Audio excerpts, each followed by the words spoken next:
বেশ কিছুদিন হলো দুজনের মধ্যে সম্পর্কটা তেমন যেন আর আগের মতো নেই। সম্পর্কের মধ্যে সন্দেহের বহিঃপ্রকাশ ঘটেছে।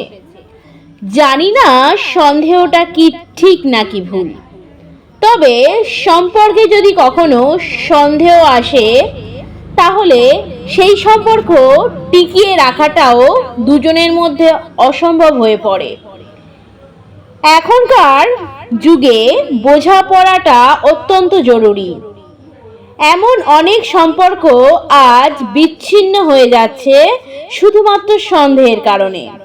তাই সব কিছুকে দূরে সরিয়ে দুজনের প্রতি সময় দিন আর অনেক অনেক কথা বলুন, যাতে সম্পর্কের মধ্যে কোনো সন্দেহ না আসে।